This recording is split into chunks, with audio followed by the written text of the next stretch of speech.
Hey, welcome to 175, a channel that is dedicated to giving answers under 175 seconds, approximately 3 minutes or so, to very complicated issues, anywhere from politics and theology to just common sense questions, even the issues of things like parenting and living life.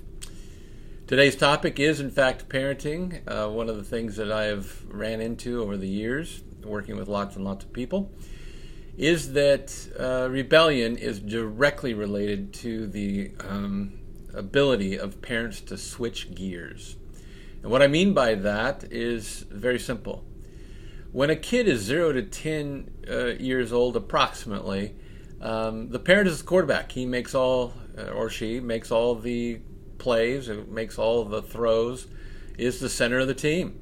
Without a good quarterback, almost any football team is not very good, except for the Baltimore Ravens when Trent Dilfer was on it. They won anyway.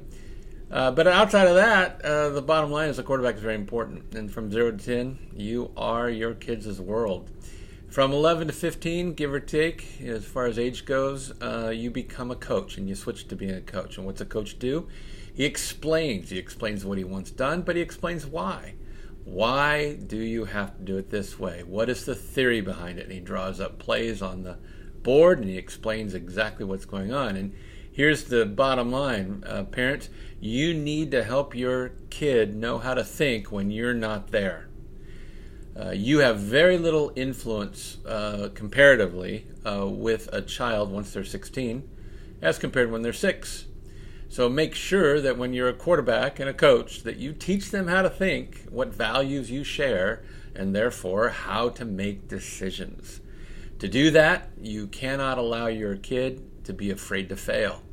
Let them explore, and as long as they don't hurt themselves deeply, and I do mean deeply, then let them go and watch from afar and explain how to do it better next time.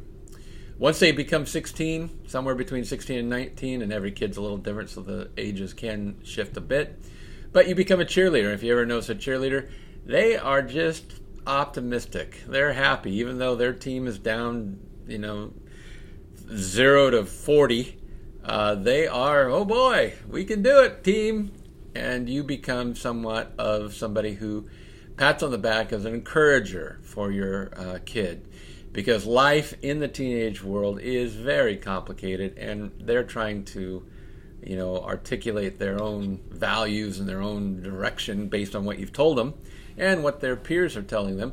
And you've got to get behind that as best you can, steering them slightly and carefully to do what you think is right. But be a cheerleader on the main, not a critic. Once they leave the house, move on to different things, then I think you transition to being a fan. And a fan, if you really know the definition of a fan, it means that you are a fanatic for that team. And a fan isn't a fair weather fan. In other words, when things are great, you're right with them. But when they're bad, you drop the team.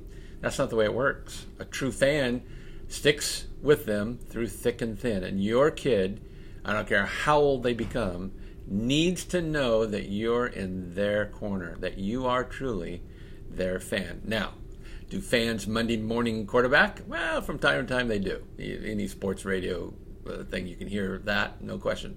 But in the end, we're fans. I'm a fan of the Seattle Seahawks, and no matter what kind of play they make at the goal line that makes no sense whatsoever, Marshawn Lynch, the bottom line is I'm still a Seahawk. So that's the bottom line. Quarterback, coach, cheerleader, fan. Where are you with your kid at what age? Have a great day. We'll have more on the 175.